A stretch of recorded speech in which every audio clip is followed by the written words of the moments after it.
Eh bien salut à tous les amis, c'est BboyBlock974 et aujourd'hui on se retrouve sur la chaîne Block pour une petite nouvelle vidéo. Vous avez voté dans le post communauté, vous avez voté entre 3 sujets. Je vous rappelle les sujets, il y avait une vidéo Pokémon un peu à la type trash, théorie, etc. Il y avait un Technologia sur Nintendo ou autre et il y avait une vidéo sur les modélisations que j'ai faites et vous l'avez vu dans le titre. Vous avez voté pour les modélisations et ça tombe bien parce que ça fait un petit moment que j'avais des modélisations à vous présenter et que je savais pas quand, comment, où il fallait vous présenter ces modélisations. Vous avez voté pour les modés, donc je vais vous parler des modés que j'ai fait et qui sont un peu en rave. Je vais vous parler du plus gros projet 3D que j'ai fait de toute ma vie et vous aurez même un petit bonus. Donc on balance l'intro et c'est parti.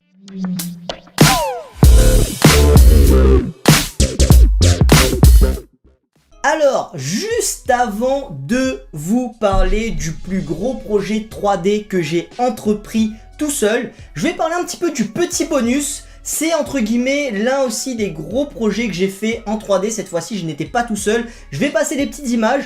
En fait, c'est tout simplement le premier Game Jam que j'avais fait avec, à l'époque, c'était pas encore Braid Production.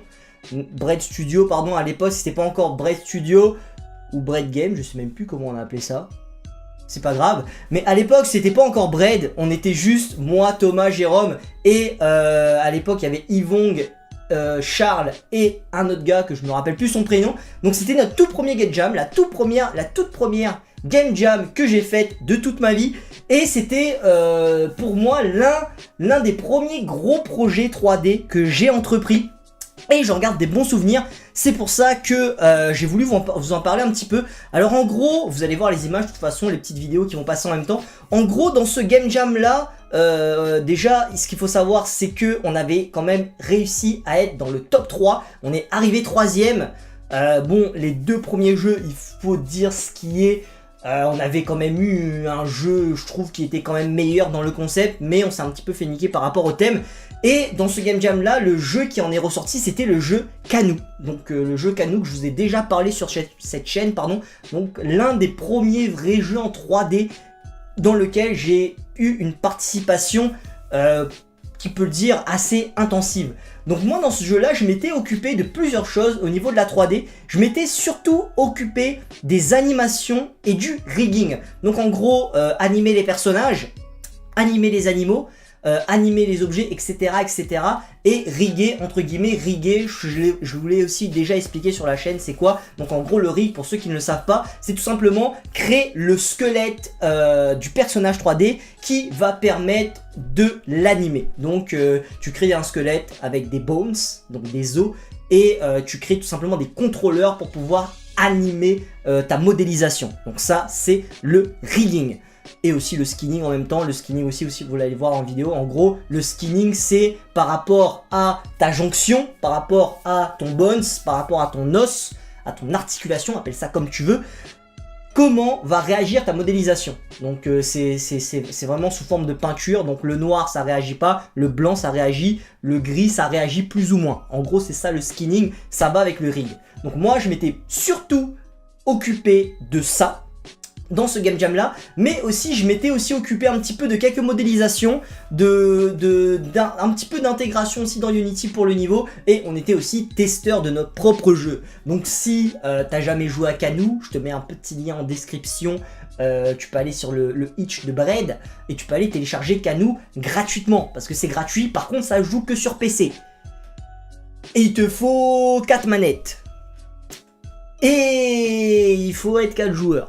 Parce que c'est un jeu exclusivement sur PC, 4 joueurs avec 4 manettes. Oui, il y a beaucoup de contraintes pour jouer à Kanou. Mais dites-vous que c'était un jeu de Game Jam. Donc dans l'idée, on voulait faire jouer les 4 jurys en même temps, localement, avec des manettes. Donc c'est pour ça que il y a eu des contraintes. Mais si jamais ça vous plaît, et imaginons qu'il y a beaucoup de téléchargements, je peux essayer de dealer avec Thomas pour, pourquoi pas, amener une amélioration à ce jeu-là. Mais... va falloir y aller parce que Thomas il est pas très chaud, donc faut au moins un demi-téléchargement. Je pense pas qu'on les aura. Mais on sait jamais, on peut rêver. Donc, je vais vous parler tout simplement de mon plus gros projet 3D. Alors, Comme la vidéo sort avec une semaine d'avance, parce que normalement je devais vous sortir cette vidéo vendredi prochain, comme vous le savez, j'ai pas eu le temps de faire une modélisation en une semaine, en moins d'une semaine, en 3 jours. Mais, comme je vous l'ai dit en début de vidéo, j'ai un très gros projet que, une fois en FAQ, vous m'avez demandé c'était quoi le plus gros projet 3D que j'ai fait seul. Et là, je vais vous en parler. Alors, tout simplement, le plus gros projet 3D que j'ai fait tout seul est tout simplement mon épreuve finale de cours de 2e année. Parce que, comme vous le savez, je suis en études de 3D, donc mon deck, c'est technique d'animation 3D et de synthèse d'images à Matane. Et là, je suis en 3e année, il me reste 4 mois de cours et après, j'aurai mon diplôme. Inch'Allah. Mais normalement, je pense que oui, je l'aurai parce que j'ai quand même des notes assez hautes. Et ce qu'il faut savoir, c'est que dans mon département de 3D, dans mon école, la 2e année, c'est un petit peu la plus grosse année que tu as parce que tu dois réaliser un petit film d'à peu près 30 à 40 secondes avec 4 ou 5 plans tout seul. Donc là, vous vous dites, bah, 30-40 secondes, c'est pas long, mais c'est extrêmement difficile. Parce que là, tu dois tout faire. Tu dois faire les storyboards, tu dois créer ton histoire, tu dois réfléchir à tes plans. Et ça a l'air con comme ça, mais c'est quand même très compliqué de trouver les bons plans et de s'y tenir jusqu'à la fin de ton court-métrage. Puis, tu dois organiser un petit peu ton plan de travail. Puis, tu dois faire tes dessins, parce que il faut quand même passer par une étape de dessin, donc de storyboard. Donc moi, je suis nul à chier en dessin, donc j'ai dû faire des dessins. Donc tu fais des dessins, puis tu commences ta modélisation. Et là, le truc, c'est qu'il faut pas voir trop gros, parce qu'une modélisation, je vous rappelle, une toupie, j'ai pris à peu près 3 semaines à faire une toupie. Et là, il n'y avait pas qu'une toupie, il y avait beaucoup plus qu'une toupie de merde. Et je vous avouerai que j'ai vu trop gros, j'ai vu clairement trop gros. Parce que de base dans ma tête, ce que je voulais faire, c'était une scène extérieure, un peu en mode Bloodborne, Dark Souls, avec des tours, une cathédrale, avec des tours, plein de tours, des maisons médiévales, une charrette, et un puits, un truc de malade mental. Mais j'ai vu beaucoup trop loin, j'aurais pas dû. Mais j'ai quand même réussi à livrer mon épreuve finale de cours. Alors, on a eu 1 an pour la faire, cette épreuve finale de cours. Mais c'est comme je vous dis, c'était quand même quelque chose qui était extrêmement gros. Et en plus de ce short qu'on appelle le short de 2e année, on avait aussi nos cours. Donc, on avait d'autres cours où tu avais d'autres travaux pratiques. Donc, il fallait que tu fasses ton short en 1 an, plus les autres cours. Plus mon travail, plus ma vie de famille, plus mes animaux, plus YouTube. C'est pour ça que l'année dernière, j'étais un peu en batte. Parce que je faisais beaucoup trop de trucs, frérot. C'était pas bon pour ma santé mentale. Là, ça va mieux. Là, je suis tranquille. Mais tu vois, c'est ça. Donc, comme je te disais, j'ai dû m'occuper de toutes ces étapes. La modélisation. Puis, quand tu as fait la modélisation, il faut que tu fasses des textures. Qu'est-ce que bordel de merde, je déteste les textures. Mais avant de faire les putains de textures, faut que tu fasses les UV. Donc vous inquiétez pas, tout ça je vais vous le montrer en même temps que je vous le parle. Les putains d'UV, c'est en fait, en gros, c'est que tu fais ton modèle 3D, mais pour appliquer les textures sur ton modèle 3D, alors ça j'ai jamais compris, c'est complètement débile. Au lieu de, tu sais, appliquer tout de suite tes textures en coloriant sur le modèle 3D, non. Pourquoi faire simple? En 3D, nous on fait compliqué. Donc il faut que tu prends ton modèle, et en fait, il faut que les UV, en gros, c'est comme quand t'étais gamin en maternelle, tu faisais des patrons pour faire des cubes. Donc tu sais, tu fais un petit patron là qui ressemble à un T pour faire un cube. Et bah les UV c'est ça. Donc c'est tu prends ton modèle 3D et tu dois le déplier. Tu dois le déplier sa mère. Donc quand c'est un cube c'est facile. Mais quand c'est un putain de personnage ou une putain de cathédrale, et ben t'es bien dans la merde. Donc t'as des UV qui ressemblent un petit peu à ce que vous allez voir à l'écran. Un petit peu à ça. Et en fait, il faut que tu les déplies. Et ça des fois c'est long parce qu'il faut les optimiser. Parce que plus... En fait, ce qu'il faut savoir, c'est que tu as des UDIM, donc tu as des petits carrés où tu places tes UV, et plus tu prends d'UDIM, donc plus tu prends de carrés, plus tu as de résolution, plus c'est stylé, plus tu peux mettre tes pièces grosses pour avoir des textures en haute définition, mais plus c'est lourd. Et plus c'est lourd, plus c'est long. Plus c'est long à rendre, et plus ton PC il en chie sa mère, tu vois. Donc déjà les UV ça je déteste, mais après c'était quand même tranquille, tu vois. Tu te posais, tu faisais tes petites découpes, papa, tu rangeais ça, papa, t'étais tranquille. Mais c'était chiant. Puis après tu textures, ça c'est ce que je déteste, donc il faut que tu passes dans un logiciel comme Substance Painter ou par Photoshop où tu fais tes textures à la main en les coloriant. Mais nous on passait par Substance Painter parce que nous on n'a pas que ça à faire, frérot. Substance Painter c'est beaucoup plus puissant. Et après tout ça, il faut que tu rigs ton personnage sa mère. Tu ris ton personnage sa mère, hein, oui, parce que si tu le ris pas, c'est mort. Et puis, il faut que tu l'animes sa mère. Et puis, il faut que tu fais tous les plans, il faut que tu places tes objets, il faut que tu mets tes effets, il faut que tu fais les éclairages, il faut que tu fasses des VFX si t'as des VFX, il faut que tu fasses ton compositing, et avant tout ça, il faut que tu fasses ton rendu. Beaucoup trop d'étapes, sa mère, c'était long. J'en ai eu marre, j'ai cru que j'allais crever, j'avais trop de trucs à faire, je pense que vous comprenez à ma frustration. Mais j'en suis venu à bout. Et j'ai passé ce putain de short et j'ai eu quand même une note pas pire. Donc voilà. Donc ça c'est pas mal. Donc en gros voilà, mon gros projet c'était ça. Et là vous voyez plusieurs shots de plusieurs vidéos. Vous avez eu plusieurs vidéos dans cette vidéo de ce que j'ai fait. Et en gros, la pièce la plus grosse que j'avais eue, c'était la cathédrale. Donc je voulais faire une cathédrale. Et puis finalement j'ai abandonné parce que je me suis rendu compte que à 3 ou 4 mois de la fin, à 3 à 4 mois du délai où je devais livrer le short, ma cathédrale n'était pas finie. Donc j'avais pas fini. Donc là j'ai une cathédrale dans un coin de mes disques durs ou une clé USB qui n'est pas finie, qui est stylée mais qui n'est pas finie, qui n'est pas texturée, qui a pas d'UV, qui a rien. Mais elle est quand même stylée, c'est pour ça que je vous montre des images de ma cathédrale. Puis c'est là aussi que j'ai sorti le dernier personnage que j'ai fait, donc j'ai plus fait de personnage après ce short là, donc ma Desmerena qui est quand même pas si dégueulasse que ça. J'avais réussi à faire un personnage quand même assez féminine, assez quand même sexy, et j'étais quand même très content de ma belle Desmerena. Et en fait, ça correspondait bien à mon délire un petit peu à la Bloodborne, à la Dark Souls, parce qu'à chaque fois je joue à Bloodborne, Dark Souls, etc., je crée mon personnage qui s'appelle Desmerena. Et du coup, j'ai pu moi-même créer ma propre Desmerena en 3D avec la vision que j'avais, et c'est quand même pas si pire. Bon, je pourrais faire mieux, mais c'était déjà pas si pire, tu vois, parce que c'était, je crois, seulement mon 3e personnage. Et j'ai fait que des personnages féminins. Est-ce que j'ai refait d'autres personnages? Non, parce que j'ai pas que ça à faire. Moi, je suis un mec qui fait des VFX, pas des personnages. C'est pour ça que j'ai plus de personnages. Mais avec cette série, je vais certainement en refaire. Et je vous avouerai que oui, je suis hypé de refaire des meufs, parce que moi, j'aime ça faire des meufs. C'est chiant, surtout à faire des tétés et le cul. Et toutes les courbes, sa mère, en fait, c'est chiant. Mais j'aime ça. Et surtout le visage. Le visage, c'est chiant à faire. C'est extrêmement chiant à faire un visage, parce qu'en fait, moi, je le fais pas en sculpting. T'as deux façons. Ah ouais, cette vidéo, elle part en couille. Hein. Vous voulez une vidéo modélisation, ça part en couille, frère. Parce que la modélisation, c'est... À chaque vidéo, je vous expliquerai des trucs, parce que c'est beaucoup trop complexe. Mais disons, pour faire un personnage, t'as deux façons de le faire. Soit tu le fais comme moi, je le fais dans les vidéos que je te montre, donc avec des primitifs, des cubes, des cercles, etc., où tu modèles tout ça. Ou soit tu le fais directement en sculpting. Donc en sculpting, en gros, c'est un peu comme avec de la pâte à modeler. T'as une base, et tu rajoutes des couches, tu rajoutes des couches, tu rajoutes des couches, tu rajoutes des couches, et ça te fait ton personnage. Le sculpting, c'est plus facile. Mais le problème du sculpting, c'est qu'après, t'as beaucoup d'états de techniques, notamment de la rotopo, je vous en parlerai plus tard, qu'il faut faire pour pouvoir animer ton personnage. Après, si tu veux juste faire un personnage qui est beau, et pas l'utiliser, bah tu fais du sculpting, c'est plus facile. Bah quand t'es bon, moi je suis nul à chier en sculpting, faudrait que je m'y mette un jour ou l'autre. Mais bon, on peut pas tout faire non plus en même temps. Tu vois ce que je veux dire? Et voilà, donc le court-métrage s'est fait tant bien que mal, j'ai quand même réussi à faire pas mal de trucs, et au final... Bah, que donne ce court métrage? Parce que là je vous montre beaucoup d'images dans cette vidéo, et là dans votre tête vous dites putain, un bloc ça fait déjà plus de 14 minutes de vidéo, il ressemble à quoi ton court métrage final, frérot? Parce que nous on a envie de voir. Je vais te laisser le regarder. Le court métrage s'appelle Blood Moon.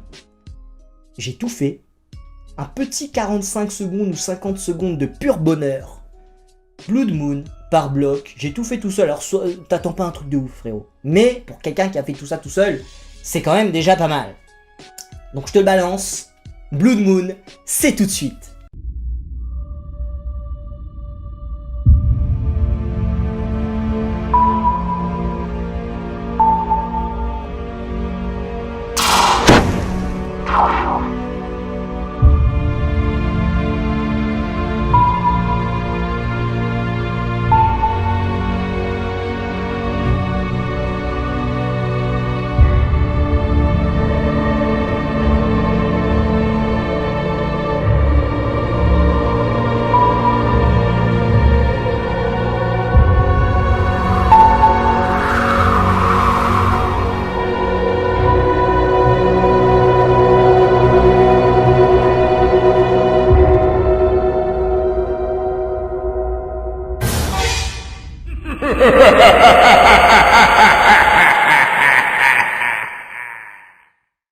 Ouais, c'est pas si pire quand même. Même moi, là, je re-regarde ça après être en 3ème année et m'être amélioré encore en 3D, bah, surtout en VFX, et je me dis que finalement, c'est pas si dégueulasse que ça.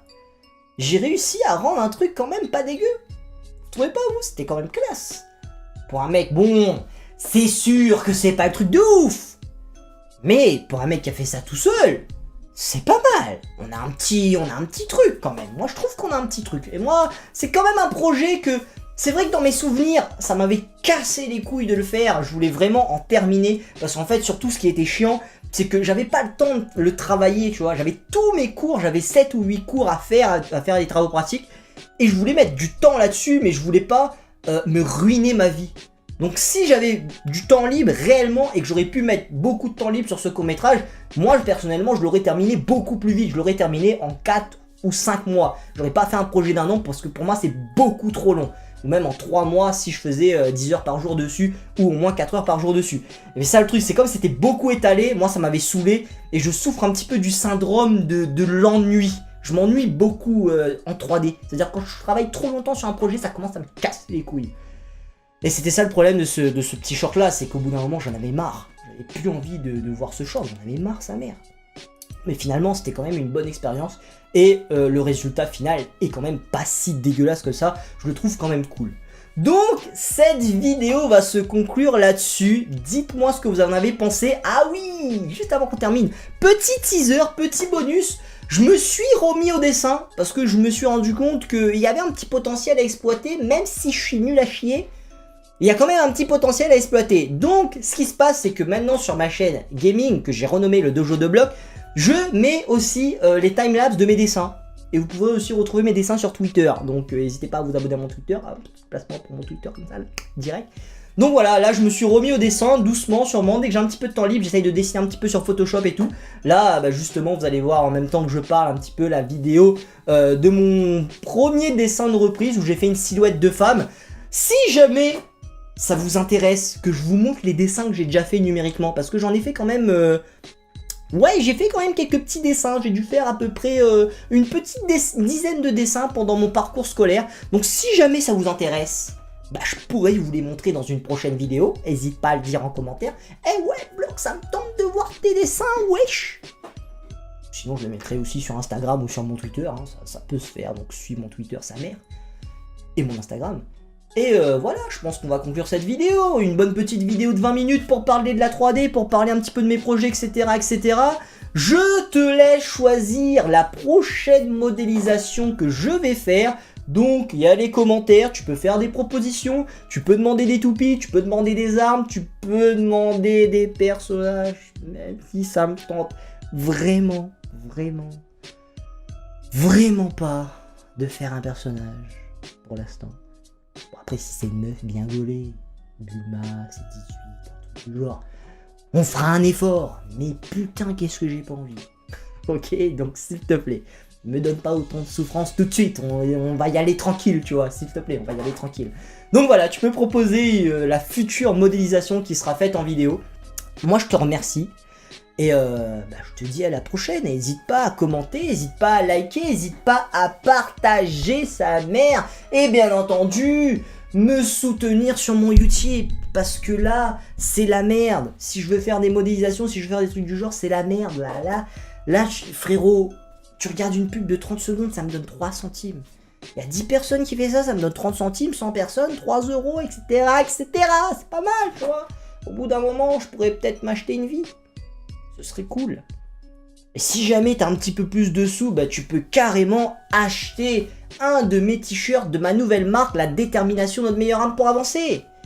Ouais, ce sera encore mieux. Ou un petit mug d'Ateam Block. Un petit mug d'Ateam Block, c'est pas cher. C'est 8 euros ou 5 euros, je sais plus. C'est pas cher, frérot. Pour boire un petit peu ton lait là du matin avec tes chocs à pic et ton Nesquik. C'est stylé. Ouais, je trouve ça cool. Donc merci à toi d'avoir regardé cette vidéo. C'était Bloc. Et je vous dis à la prochaine. Tchuss!